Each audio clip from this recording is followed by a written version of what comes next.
From the Weston A. Price Foundation, welcome to the Wise Traditions podcast for wise traditions in food, farming, and the healing arts. We are your source for scientific knowledge and traditional wisdom to help you achieve optimal health. And now here is our host and producer, Hilda Labrada Gore. Hey, Hilda here. A kid covered with eczema, a woman born tired, a soldier bedeviled by weight issues, another woman on the sad American diet, a woman with an eating disorder, and another with chronic strep. This is episode 500, and in honor of this milestone, we wanted to share some of your stories of how real food and ancestral traditions have changed and touched your lives. All of the aforementioned concerns were resolved thanks to the shifts each person made to improve their health based on ancestral wisdom and information they found at the Weston A. Price Foundation. You'll hear 7 stories in approximately 30 minutes. Most of the guests on today's episode are chapter leaders who have benefited so much from the foundation that they are giving back and sharing resources to make a difference for their communities and the world. You can find your local chapter leader on our website, by the way, westonaprice.org.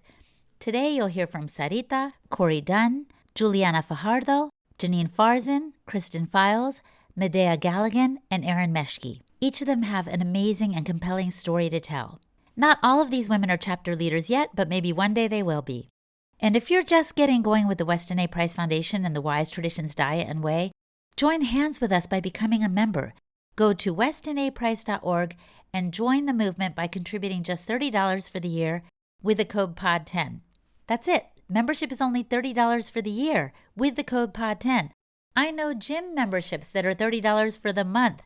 This is the deal of the century. So go ahead and join, and welcome to the family. By the way, as you listen today, please keep in mind that we recorded these interviews live at the Wise Traditions Conference. The audio quality isn't perfect on a couple of the interviews, but hang in there. It is powerful content and worth listening to.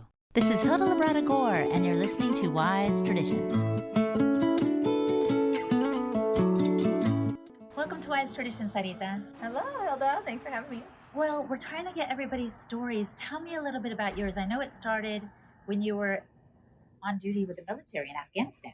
Yep, I did 13 months in Afghanistan, and I had always been like on the line of being overweight in the military. And so then I was like, okay, sure, I'll eat less and that'll be fine. And I was running a ton and would get on the chow menu and get like chicken breasts and carrots, and that worked while I was there. And then I got home and then, gained 30 pounds. I was over 155 pounds, and I'm only 5 foot. You know how it is being short. I do know. Every little pound makes a difference. So what can I do? And then I started learning about keto. Okay. And I was like, okay, keto. So I started absorbing podcasts and learning about that. And every time I would listen to a keto podcast, I was like, oh, and the research of Dr. Weston Price. Oh, and Dr. Weston Price's research. And so I was like, Weston Price, okay. And then all of a sudden I was like, oh, okay, well, let me find out more about that. And they're like, oh, I went to the website and they was like, oh, there's chapters. I'm like, what? There's chapters? I'm like, oh, Madison, Wisconsin. There's a chapter right in Madison, Wisconsin. What the heck? So I called my chapter leader and I said, all right, I'm sold. Give me some raw milk and let's do it. So that's kind of how it started. And just to clarify, you don't have to become a member to go to a chapter. It's just like an organizing group that helps you find real food in your community, right? Yeah, and the chapter leader who was present before I inherited the chapter, she had been a chapter leader for a long, long time. So she had been doing it and had a lot of community connections, and our farmer list is excellent. So it's really, really good. Wow. And so what changes did you notice when you went from keto, let's say, to more of the Wise Traditions way? So I know, like, when I started the keto journey, my body just changed rapidly. But I don't think it was as nutrient dense as I'm eating now. So when I started learning about Weston Price, I added in raw milk, and that's when I really started adding in organs and liver pate and, dabbling with like, okay, so if I'm not going to eat it every week, or if there's certain things I'm like, I don't know if I can get that, doing organ capsules, that kind of thing. So, and then my husband got more on board with like having more nutrient dense food. Like, oh, honey, let's buy a cow. So like, sorry, we need to buy a freezer. And then put a whole cow in it. And so, he's like, sure. Well, speaking of your husband, I saw that you have a little baby. Yeah, 3 months old. Oh my gosh, congratulations. Yep, she's a little Weston Price baby. Well, and by that, I take it you mean you're nourishing yourself well and you're doing your best to have your breast milk be nutrient dense for the baby. Definitely. Yep. That's been a high priority for me. So I know getting in the fats, definitely protein, So let's just wrap up now with the question I love to pose at the end. If the listener could just do one thing to improve their health, what would you recommend that they do? Take one thing out of your pantry that you know is bad for you. That's good. Just one thing. Yep. Look at the shelf. Pick one thing you're like, you know what? That not nourishing me, not serving me. Get rid of it. Throw it away. I love it. Thank you, Saritah. What a pleasure. Gracias, Hilda.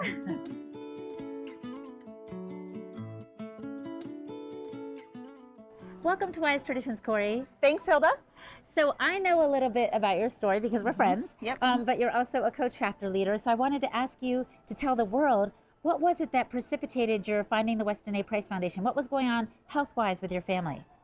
So when my second baby was born, she had eczema all over her body. And we kind of went down the traditional wellness doctor path for about 6 months and realized it wasn't doing anything. It was making things maybe worse. And thankfully, my mom had already read Sally's book. And so she said, you know what? I think you should try cutting out gluten and you should try cutting out dairy. So we did that, and her body cleared up completely. And I'm telling you, she had eczema from her neck down all the way to her ankles. Oh my gosh. And it was gone within a week. So that kind of, put a light bulb in my brain, and I went, there's something to what we're eating, and it doesn't just have to do with weight. Because I, before that, had just kind of, food went to weight, and it didn't really affect anything else. But that, really shifted my mindset. It's like you realized what Hippocrates said so many years ago, let thy food be thy medicine. Yep. It literally was for your daughter. Yeah, 100%. And then what other shifts did you make? So then, I was a young mom at that point. I had 2 babies. I sort of was slowly making changes. We went paleo for a while. And then by the time I had my 3rd baby, I had actually read Nourishing Traditions. So I myself had read it, and I started incorporating, we drove across the state line to buy raw milk. I started taking frozen liver pills, where you cut the liver up really tiny. And then I took fermented cod liver oil, and I had such a beautiful, healthy baby, because I was doing that through my pregnancy. Yes. And then I had another baby, same thing. She was just so healthy and so beautiful. And then it's just kind of every year or every 6 months or whenever I felt comfortable, I would just add more things and more things and more things into our lifestyle. How does that work when you've got 4 kids? You're a busy mom. You're homeschooling too. Yeah. You've got a podcast of your own. Yep. How do you manage it all? Is it hard to feed them this nutrient-dense food consistently? Sometimes. Yeah. I mean, let's be honest. It's more work. Yeah. But it's worth it. Yeah. And I've gotten to the point, where it's mostly normal for us. But I've been doing it for years. So I don't think it's something that is very easy to do in a heartbeat, but I think it's something that's worth working towards. Right. And it's like, more often than not, you're kind of stacking your hacks over time. You're building that into your kind of schedule to go get the raw milk and to, this is how we do it. I've seen your meal planning stuff on Instagram and stuff, so that's fabulous. I'm so happy for you and your family. Yeah, thank you. And that your second is now eczema free. Yeah. So I want to pose to you now the question I like to pose at the end of the podcast. If the listener could just do one thing, Corey, just one thing to improve their health or their family's health, what would you recommend that they do? I think when I was on the podcast the last time, I think I said cook from scratch.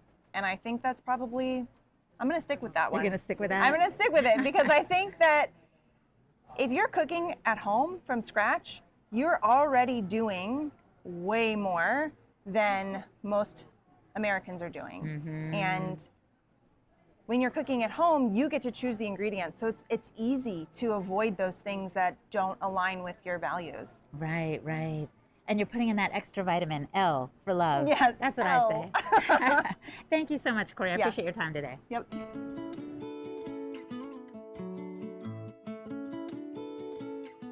Welcome to Wise Traditions, Janine. Thanks, Hilda. So I know that your health wasn't perfect, and actually maybe it was far from perfect when you were in your teens. Tell me a little bit about what it was like. Well, you know, the crazy thing is I actually thought, because I followed the standard American guidelines and I was really strict about low fat and things like that, I thought that I was healthy, but I was so tired all the time, and I had menstrual problems, and just I was often in pain, and I would get sick really easily. And one time I bumped into a chair and I actually broke my toe, like just from bumping into a chair. Like I just felt so fragile and weak. Wow. And yeah, so I really felt like that was normal. When did you realize that it was common but not normal? Oh, well, a friend of mine encouraged me to read Nutrition and Physical Degeneration. Told me about the book and said, you might be interested in this. And I did. I checked it out at the library. I read it cover to cover, and I realized that radiant health was our birthright. And How old were you when that happened? I had 2 kids. I was 32. Because I just think that book, it's a little bit challenging. It was written by Dr. Weston A. Price himself. It's a technical book.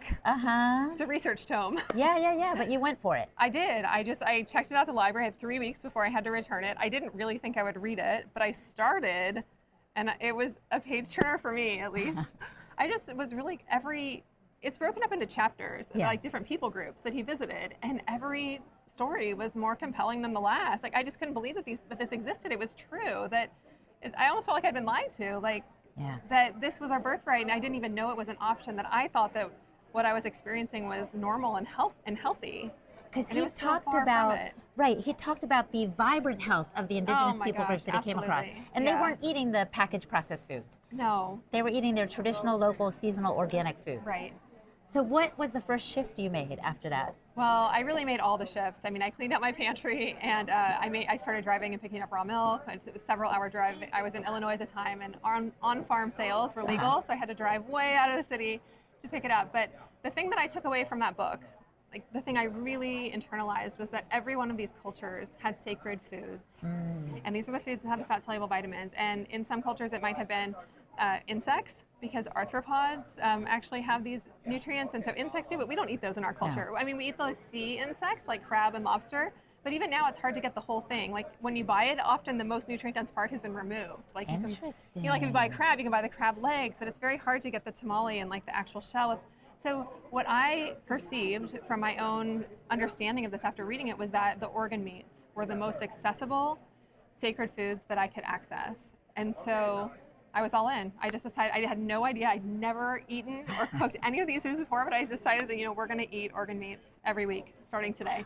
And that was it. What changes did you notice for your health and your energy? Oh my gosh, everything changed for me. I had a sense immediately, like the first time I ate liver, that I didn't know the food. It tasted really bad to me. I really didn't have I was so nervous about it, and I sat down at the table by myself, and I cut the smallest little pieces, and I would just chew and chew and chew, and the taste was weird, and it was very fatty, and I hadn't been eating any fatty meats, and I could barely swallow it, actually. It was like, and so I would kind of chug it down with sparkling water, and maybe with some lemon or lime added to it. Like I really needed something to get me over that hurdle but I could feel, I could really feel right away that I felt nourished at a deep, cellular level. And so that's what brought me back for more, because I didn't like in the beginning, I did not like the flavor. Right. I did not like it at all, but I could feel that something was changing in my body, and that I needed that food, I needed that energy. And so I was like, okay, I also learned during this time that my grandma had served these foods every week of my mom's life. Wow. That she grew up eating nose to tail and had grown up eating liver, but hadn't served it to us because she didn't really like it herself. And so wanted us to be American. She came from an immigrant family. So I really felt that, I would just do it the way my grandma did it. I would just serve it once a week. And so, and I was scared about it. I was nervous. It was hard. It was just so awkward and uncomfortable. I felt so squeamish even taking the meat out of the package, because it doesn't have the same texture as like a steak or a chicken thigh or a chicken breast. So yeah, it was really awkward, but I could feel the difference, really at a deep level. And that's what drew me back for more. That's so beautiful. So you picked the tradition back up again that your mother kind of dropped. Yes. And now hopefully your kids will carry it on. I imagine they eat organ meats too. They do. They were so young, they really didn't know any different at the time, and now it's just part of our family. So. And when did you find the foundation named after Weston A. Price? Honestly, it was not right away. I actually got to the end of the book, and on the very last page, it says kept in print or published by the Price Pottinger Foundation, and I looked them up, and I consumed all their resources, and I don't even know, I think it was actually a friend of mine, for just by chance, maybe 6 months later, put a physical copy of Nourishing Traditions, Sally Fallon's book, in the mail and sent it to me. Like, she had found this information at the same time I had. Whoa. It was a friend of mine from college. Out of the blue, I hadn't talked to her in years. She mailed me this book.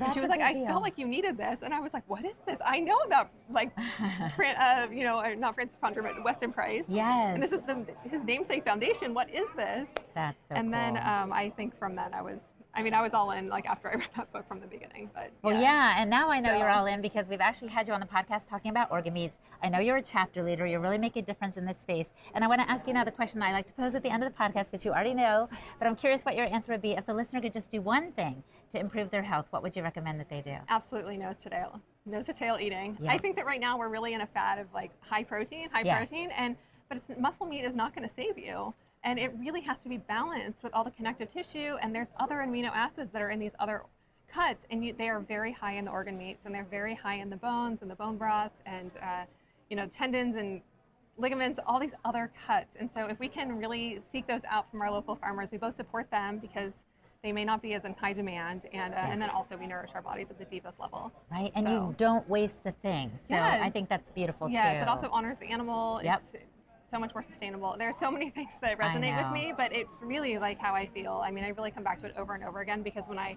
drink broth every day, when I'm in that habit, like I feel it in my skin, I see it, I see it in my hair, so it's like things like that kind of keep me going. And then, like, the liver, I do feel like we do eat liver pretty much every week, but if we might be out of town or something and we notice it, I feel like people are kind of like, we haven't had that in a long. I'm like, I know, I feel it too. I've got to get back to it. Yeah, so we do. So we just stick with it and keep them in rotation. I would definitely say nose to tail, find a way, bring it home. Nose to tail, I love it. All right, well, thanks for your time today. Yeah, thank you, Hilda. Coming up, we hear the story of a woman who says she was simply born tired and how she has turned things around. You're listening to the Wise Traditions podcast from the Weston A. Price Foundation. We pause now to recognize our sponsors. PaleoValley beef sticks. If you avoid meat for environmental reasons, you are going to love PaleoValley grass-fed and finished beef sticks. Every time you enjoy one of these beef sticks, you can feel confident that you're doing your part to put an end to inhumane factory farms that negatively impact the environment. Instead, the beef included in PaleoValley beef sticks comes from small American-owned farms that practice rotational grazing.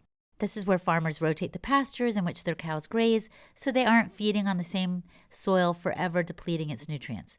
And that means these cows are grass-fed, pasture-raised, and are a part of regenerative agriculture practices, which increases their nutrient density and helps the environment by putting carbon back into the soil. There are regulatory issues that allow companies to claim grass-fed on the label as long as the cow was fed grass at some point, and American-made on the label if the beef is packaged in the United States. Well, PaleoValley can honestly claim that their cows are 100% grass-fed and the cows are raised on American soil. True grass-fed beef contains more calcium, magnesium, potassium, zinc, phosphorus, beta-carotene, and iron than grain-fed beef. So go to paleovalley.com/wise to get 15% off your first order. Again, that's paleovalley.com/wise to receive 15% off your first order. And American Blossom Linens. Sleep soundly and wake refreshed. Experience the soft, crisp, quality feel of the American Blossom Linens heirloom chemical-free bedding. It is made completely in the United States, just like the sheets your grandma had.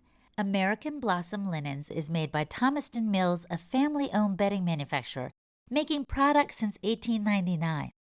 Their cotton is grown in the United States, then spun, woven, finished, sewn, and packaged right here by your friends and neighbors. Check out their towels, sheets, blankets, pillows, duvets, duvet inserts, baby blankets, and crib sheets, all made in the United States from cotton and wool, natural fibers that greatly enhance your sleep experience. Foreign sheets made of synthetic fibers and filled with chemicals travel over 8,000 miles to get to you, which is no good for you or the environment. With over 2,500 five-star reviews, American Blossom Linens products are loved by many, including Angela and Shay from Homemaker Chic and Josh and Carolyn from Homesteading Family. And you get free shipping on everything. Order with confidence, knowing that you will have their 2-year happiness guarantee. If you are not happy with your purchase for any reason, simply return it for a full refund. So, Go now to AmericanBlossomLinens.com and use the code WISE for 20% off today. Again, that's AmericanBlossomLinens.com and the code WISE for 20% off. This is Hilda Labrada Gore, and you're listening to Wise Traditions.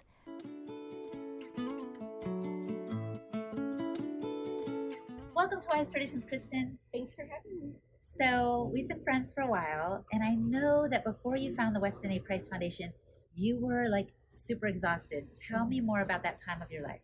Yeah, I was tired all the time. So I was born tired, I raised kids tired, and then I overcame my tired. But it used to be anything I did, I had to take a nap. So if I went to the grocery store, it required a 3-hour nap. Oh my basic goodness. tasks. And so what did you do to try to pump up your adrenals or to heal yourself at that time? Yeah, so first I went to conventional medicine, and that was a script, so it didn't work. Two things. I think Weston Price Foundation was pivotal in my healing. So that ancestral Wise Traditions diet. But I came to this because of our dental health, which was really, really poor at the time. And then also I had a child, my fourth child, and we were weaning and she could not drink formula. And so we brought raw milk into our lives, and that made a huge difference. And that was just kind of a snowball effect from there. Oh my gosh. And so how did your family, as the older kids, how did they respond as you transitioned to a more nutrient-dense diet, more ancestrally aligned? Yeah, they actually loved it because I was cooking real food. And so it was bursting with flavor, and carrots actually tasted good, and potatoes tasted good. And I remember my husband just complaining about the cost of a farm potato versus a Walmart potato. And one time I made baked potatoes. I was like, this is the best potato I've ever had in my life. Jeez, that's the farm potato you didn't want to pay for. So, yeah, I think real food made a difference. They loved it. They were totally on board. Raw milk wants to try it. That's beautiful. I know I feel that way. All right, so now I have to pose you the question I love to pose at the end. If the listener could do one thing to improve their health, and in your case it might have to do with fatigue, what would you recommend that they do to overcome that? Usually I say taking ownership of your health, when I'm going to go a little bit further and say eat living foods. So if you could add in some ferments, some raw milk, some good quality meats, I think those things can go a long way. And focusing maybe first on what you can add into your diet, because I feel like that's a little bit easier for people than cutting everything out of their diet. Oh, I like that. Kind of adding in, it'll crowd out the other stuff. Yeah, exactly. I love it. Thanks, Kristen. No problem.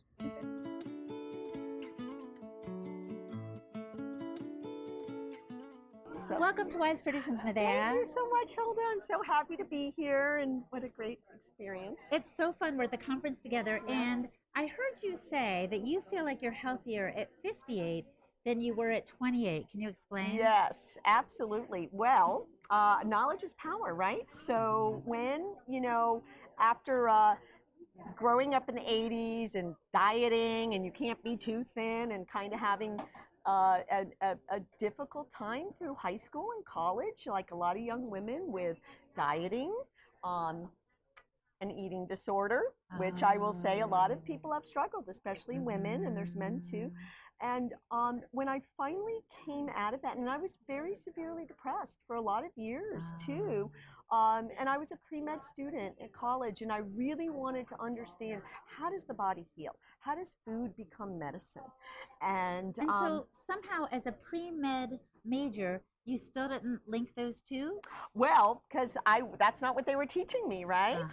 So you're studying for the MCAT, you're memorizing and you're regurgitating, but you're not really learning. What I learn now is anatomy and physiology. How does the body work? How does the pH of the stomach affect the release of bile from the gallbladder, right? How does the intestines take food, digest it, and allow the body to absorb and get nourished? So we are healthy. So over the last 40 years, these are the things I've learned for myself and that I teach. And you were telling me that you have very practical ways in which you help your clients and others understand that real food can be delicious and nutrient dense. And so I want to ask you, when did you come across the Weston A. Price Foundation? So after I got a degree, I ended up doing environmental sciences at a pre-med. I said, I can't go down that path. I want to know really how preventative medicine works. It wasn't available in the 80s. And I spent time in South America as a Peace Corps volunteer seeing people who were 100, chopping wood first thing in the morning, healthy, functional people living in very rural environments. So that was a real learning experience. When I came back and I started my family, I ended up getting a master's in nutrition and moved to South Florida. I remember leaving Nutrition World in West Palm Beach as a new functional medicine nutritionist, or at that time I was doing holistic nutrition, and seeing a pamphlet that said soy alert. Okay, and this was at the time when early 2000s, you couldn't get enough soy. Right? Remember on the soy. Bars, there was TVP, textured vegetable protein, right? Meat, we want to get away from meat's bad, it's causing heart disease, we were told.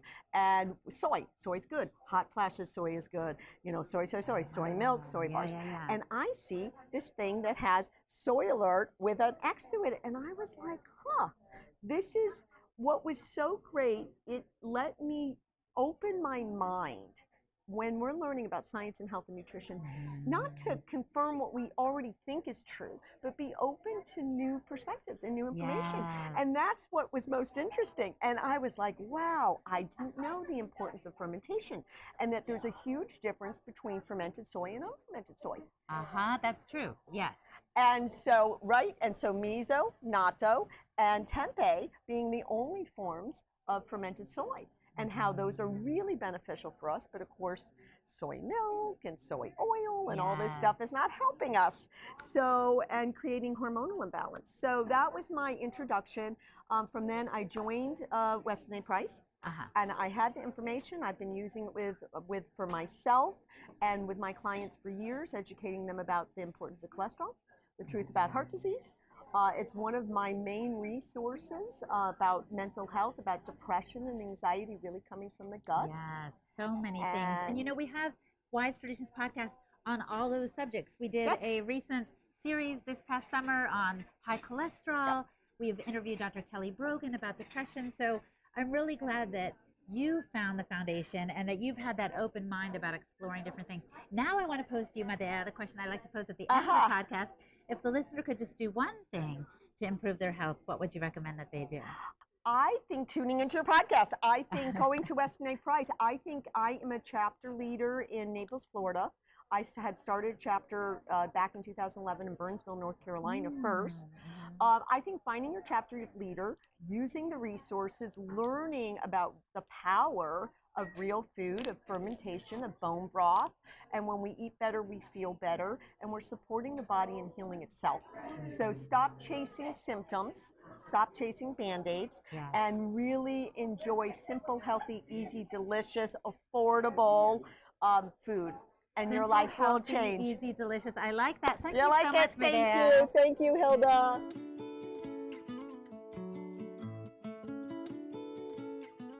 Welcome to Wise Traditions, Erin. Hi, Hilda. Thanks for having me. So I've heard you say you grew up sick. Tell me more about that. Yeah, so I grew up in the Midwest, and I was on a standard American diet, which basically consisted of casseroles and sugar. And because of that and living in a moldy basement, I actually grew up with chronic strep. I had strep 4 to 6 times a year, which means I was constantly on antibiotics. 4 to 6 times a year? Yeah, until my early 20s. And then when I graduated from college, my husband and I moved to Colorado. And the drier environment and not being in mold helped to alleviate a little bit of those problems. But the small food changes I was making a much bigger difference. And how did you find out about the Weston A. Price Foundation? So I didn't find out about the Weston A. Price Foundation until about 8 years ago.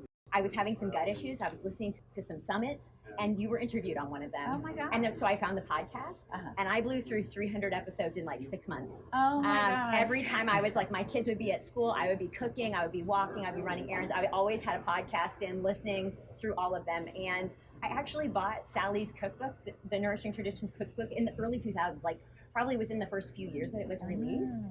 But it was so overwhelming to me because of my background that it was kind of like a reference occasionally, but the recipes, I never had all the ingredients. It was like so overwhelming to think about how to make these nourishing, things. I thought I was a good cook because I could like reheat some pasta sauce and cook some noodles, and it tasted good, right? I had no idea about nutrient density.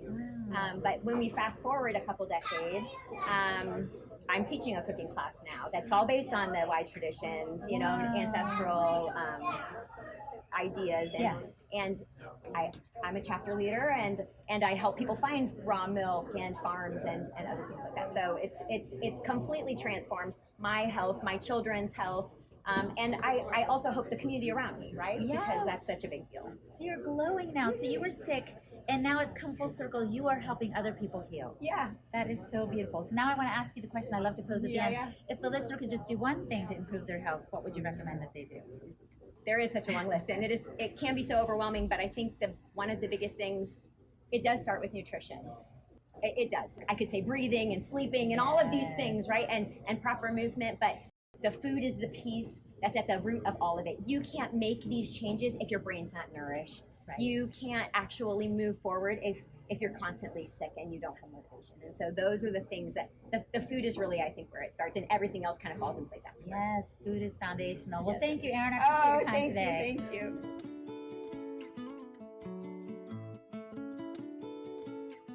Welcome to Wise Traditions, Juliana. Thank you. Appreciate it. So you are a young mom, and you said that you started getting into this health space because you were curious about vaccinations. Tell me a little bit about that story. I mean, I used to think that people who didn't vaccinate their kids were just dumb, really. Like, it's sorry, but like, why would you not give your kid like this life-saving thing?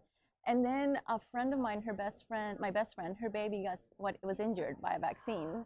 And hearing her story, I was still really skeptical. My college roommate, her kid was also injured. And then 2 other friends, not serious injuries, but still injuries nonetheless.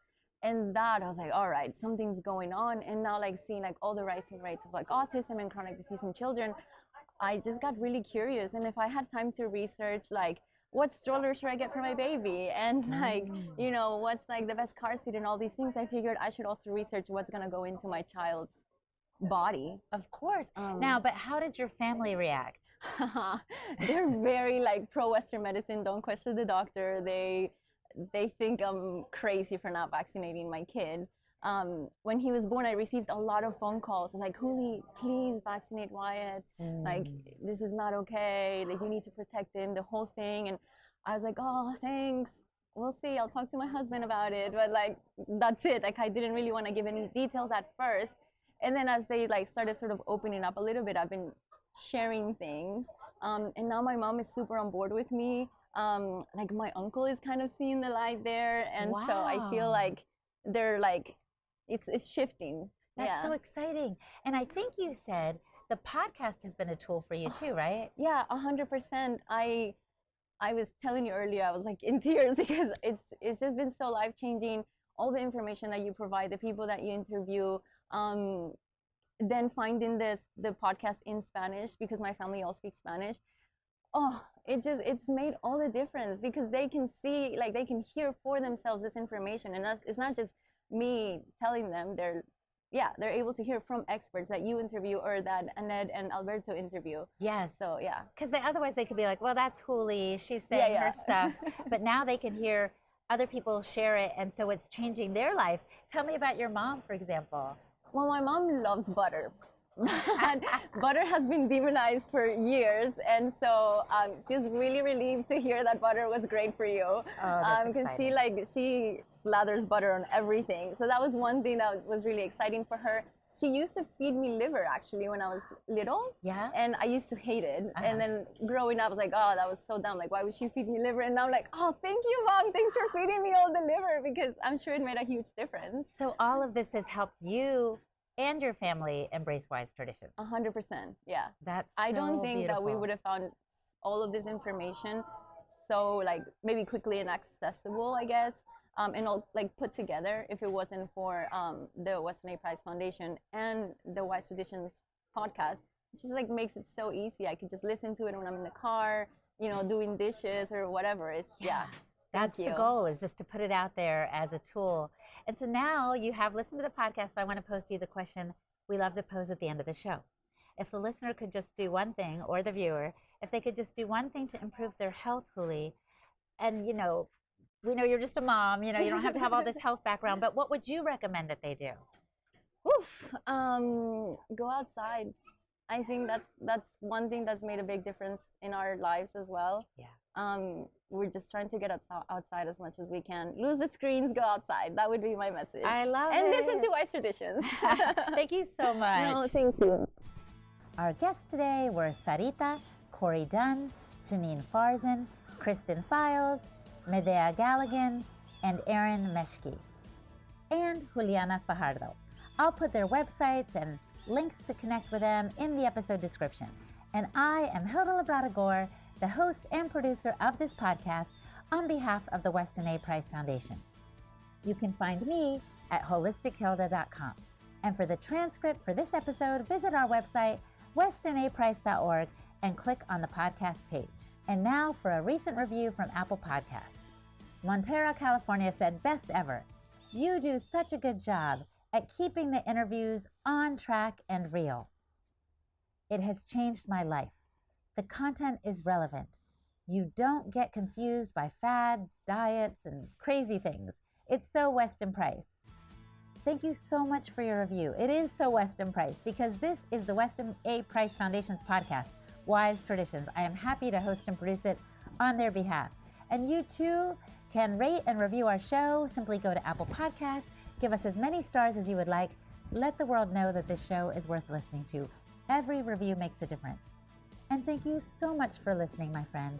Stay well, and remember to keep your feet on the ground and your face to the sun. On behalf of the Weston A. Price Foundation, thanks for listening. We have many free resources to support you on your health journey. Visit westonaprice.org to find podcasts, articles, videos, and more. You can also find a local chapter near you for help in finding sources of great food. We invite you to support the Foundation's mission of education, research, and activism by becoming a member. Thanks again, and take care. Wise Traditions is a project of the Weston A. Price Foundation for wise traditions in food, farming, and the healing arts. The content on this podcast is provided for informational purposes only and is not intended to substitute for the advice provided by your doctor or other healthcare professional. It is not intended to be, nor does it constitute healthcare or medical advice.